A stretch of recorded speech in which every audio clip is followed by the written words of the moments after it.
All right, guys, real quick before we get started, I've got something really cool to show you guys today. If you're a landscaping, hardscaping, excavation, mulching contractor, and you're outside every day trying to get square footage areas or lengths or distances to do estimations on certain jobs, who wants to break out a tape measure and try to measure all these complex things, especially stuff like mulch and rock beds or concrete slabs?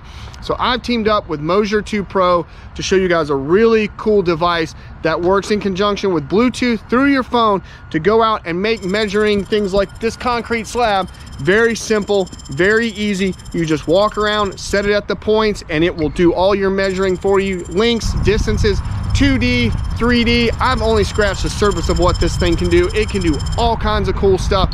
And so if you're interested in checking out Moser 2 Pro, you can click on the description below and go to the link and check this thing out. It's really awesome. It is a great tool to help save you time and also help making you more money by giving you more accurate estimates on jobs. So check out Moser 2 Pro, and yeah, it's awesome. So you guys will be seeing more of that in the videos. Check it out. All right, guys, this is a familiar lot. So I know it's February, middle of February, and we usually don't do any mowing in the middle of February. But the owner's got a meeting out here with the city about development. The lot we've been doing all the mulching with the Komatsu is right over there. So he wants to get this lot mowed down. Bad news is it rained over the weekend. We got about an inch of rain. And because of the clay in the soils here, this lot, especially on this end right here, really and this is the high end. This lot slopes down this way.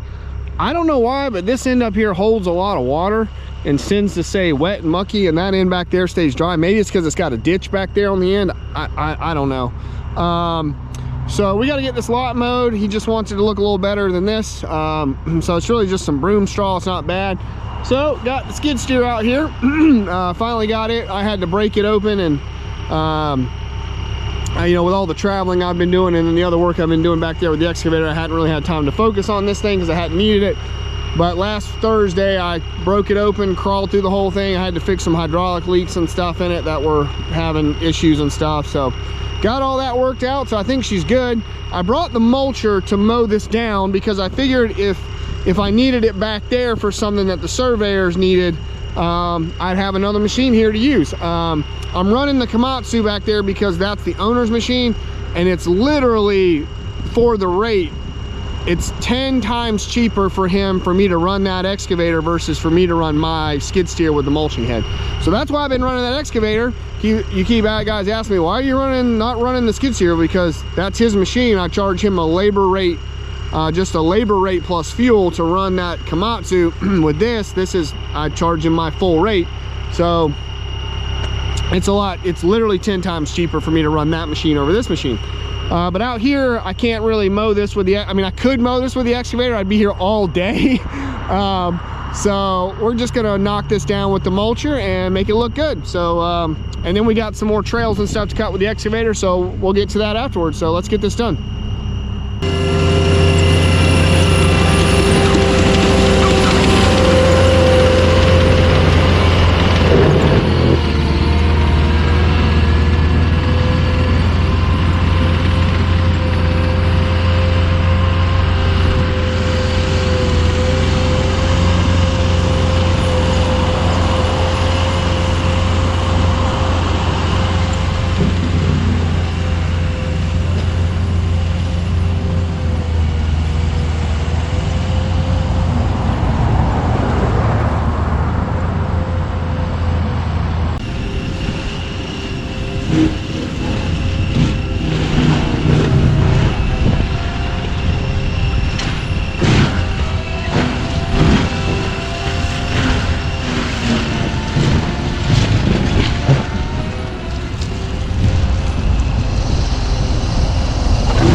right, guys, got this lot done. Looks good. So you can bush hog with a mulcher. Is it something that is it ideal? Not necessarily. The Mega Mower would have worked better in here, probably a little bit better, but it'll get the job done. I mean, this wouldn't really look a whole lot different with the Mega Mower versus the mulcher. The main thing is you just have a lot more overhead with the teeth. Typically, if I'm bush hogging too, older teeth, because you're in the ground so much, you probably want to use older teeth that are worn out, because you're really just kind of knocking this grass down. You don't necessarily have to have brand new super sharp teeth to do that, especially in this kind of just light broom straw and a little bit of grassy stuff. There's not really any brush in it or small trees or anything. So I was only running the mulcher at 32 gallons a minute. I mean I barely had it turning, just enough to knock this grass down. So that worked out well. I said it's not ideal, but at least I didn't want to bring the Mega Mower up here because it would have been kind of a one-off. But now I've got the mulcher up here. I've got I can swap the teeth out, put some better teeth on it, and if I need the mulcher in the next couple days while I'm working out here for something to help the surveyors, because that's really what I'm doing out here now, is helping the surveyors, I've got the skid steer. So all right, we'll go park this and go get the excavator ready, and we got some more trails to cut along the road up there, so we'll get started on that. All right, guys, so here's the next project we got to do. So this is off that trail that I cut. That was actually kind of halfway cleared through here. I cut this with the U55 a few weeks ago, made us out to the road. The engineers and surveyors have been coming through here, marking stuff out, and they've got this area in here as a possible, they don't know yet, but it's a possible area that could be flagged for wetland. They don't know yet, so the owner wants you to come in here and start mulching out some of this. You can mulch in these areas typically. You just can't come in here and dig and uproot the trees and stuff like that, but we can mulch. So I'm gonna just come in here and start knocking down mostly small hardwoods. Most of the pines are too big to take down. There might be the odd small pine, but most of it's going to be these red maples in here, gums,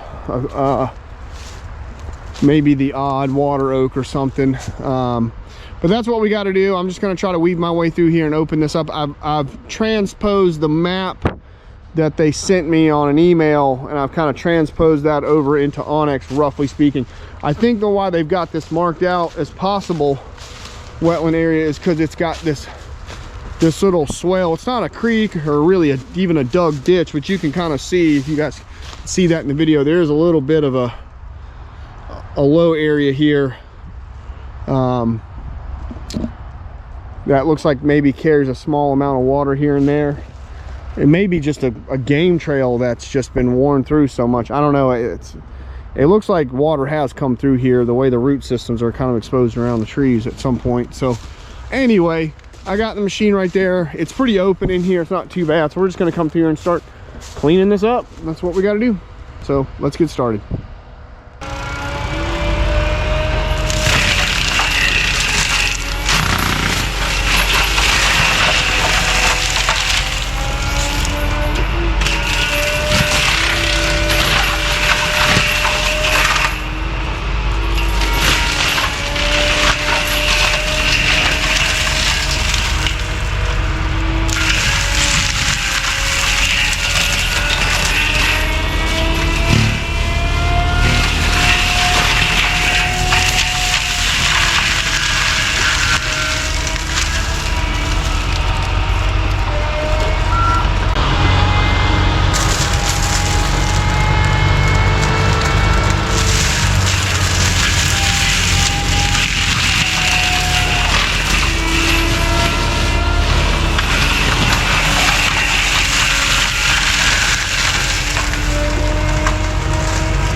right, everybody, this is pretty much the size of the area that they had marked out on the map that they emailed me.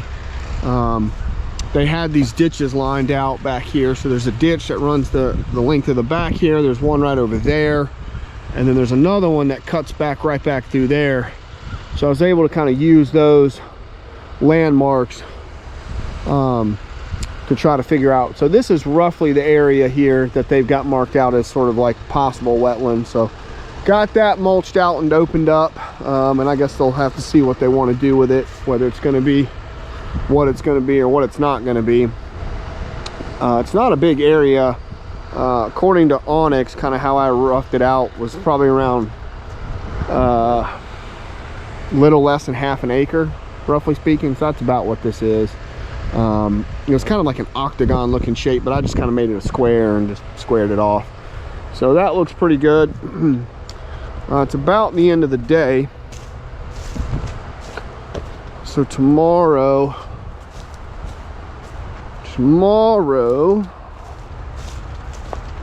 we're gonna have to go down here, and the owner wants to clean out this area down here that's all these gum trees. That's the property corner right there, but that property, or this property and all that property is all the same people. It's just under two different names. I never knew that, but this is one of the corners right here. So he wants to get rid of all these little gums and stuff.